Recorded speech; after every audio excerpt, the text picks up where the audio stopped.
PDI Perjuangan telah resmi mencalonkan Ganjar Pranowo sebagai calon presiden tahun 2024. Menarik untuk disimak sekarang siapa yang akan menjadi calon wakil presiden yang mendampingi Ganjar Pranowo di pemilu tahun 2024 tersebut. Sosok wakil presiden adalah sosok kunci dalam Pilpres tahun 2024 karena elektabilitas dari ketiga calon yang tiga teratas di survei yang ada menunjukkan tidak adanya salah satu calon yang dominan dalam elektabilitasnya. Jadi rata-rata semua bisa saling mengalahkan. Nah, sosok wakil presiden menjadi sosok kunci yang perlu dipertimbangkan oleh calon presiden yang akan mendampinginya sebagai pasangan di pemilu tahun 2024. Nah, dari beberapa nama yang beredar, bisa kita highlight 3 atau 4 nama kali ini yang kira-kira cocok mendampingi Ganjar Pranowo sebagai calon wakil presiden.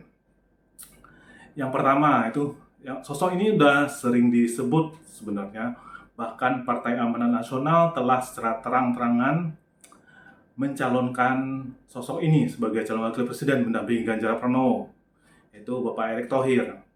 Nah, Pak Erick Thohir ini secara kedekatan dengan Pak Jokowi juga sudah sangat dekat. Banyak proyek-proyek atau event-event penting ditangani oleh Pak Erick, seperti Asian Games tahun 2018. Dan posisi di kabinet, Pak Erick juga cukup strategis sebagai Menteri BUMN.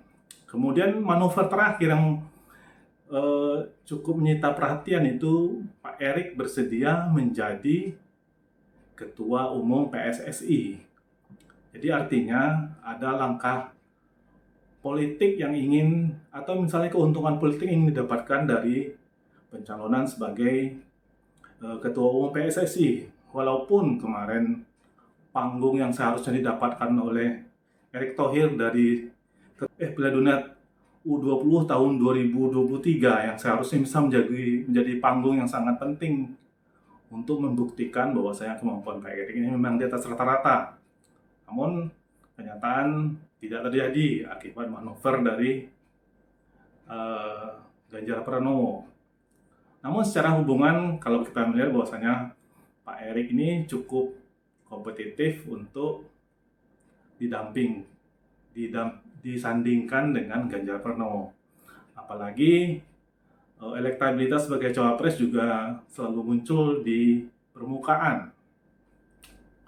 Nah, yang kedua, nama yang cukup santer beberapa hari terakhir ini digadang-gadang akan mendampingi Ganjar Pranowo, yaitu Sandiaga Uno.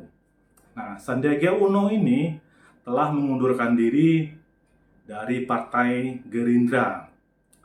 Artinya dia tidak ada keterikatan lagi dengan Bapak Prabowo Subianto. Artinya kalau Sandiaga Uno tetap di Gerindra, artinya asa untuk menjadi kontestasi presiden, calon presiden dan wakil presiden tahun 2024 akan sulit terwujud. Nah, dengan keluarnya Sandiaga Uno dari Partai Gerindra, isu yang berkembang adalah dia bergabung ke Partai Persatuan Pembangunan. Nah, Partai Persatuan Pembangunan ini juga telah deklarasi mencalonkan Ganjar Pranowo sebagai calon presiden.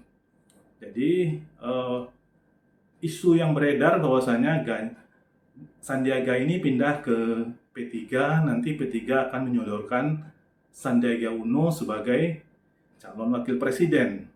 Hal ini sangat memungkinkan walaupun orang baru di P3, tapi tidak bisa dipungkiri bahwasannya Sandiaga Uno ini memiliki kapital yang sangat besar, yaitu finansialnya sangat mumpuni untuk membiayai kampanye. Jadi tidak tertutup kemungkinan kalau misalnya dia bergabung ke P3 dan P3 menyodorkan Sandiaga Uno sebagai calon wakil presiden mendampingi Ganjar Pranowo. Sebelumnya juga beberapa waktu yang lalu Romahur Hurmuzi juga telah menyatakan bahwasanya PDI Perjuangan telah menghubungi P3 atau mengajak P3 untuk berkolaborasi dalam pemilu tahun 2024. Nah, jika Ganjar Pranowo dan Sandiaga Uno dipasangkan, dan Sandiaga berasal dari P3, ini bukan hal baru bagi P3. Sebelumnya pernah Ibu Megawati Soekarno Putri itu didampingi oleh Wakil Presiden dari P3, yaitu Bapak Hamzahas. Namun waktu itu kondisinya berbeda karena pemilihan dilakukan oleh MPR.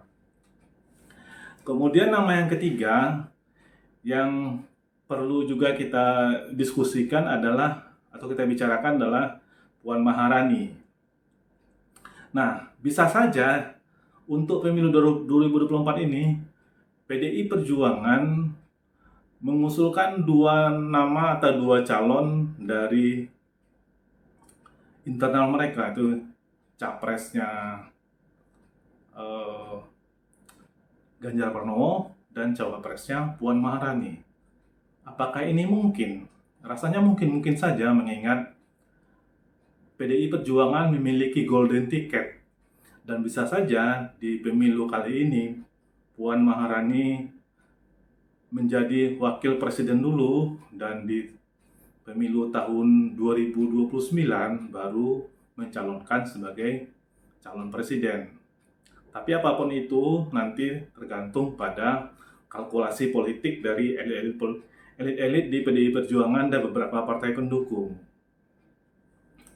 Kemudian nama yang juga sempat terdengar atau disebut adalah Ridwan Kamil.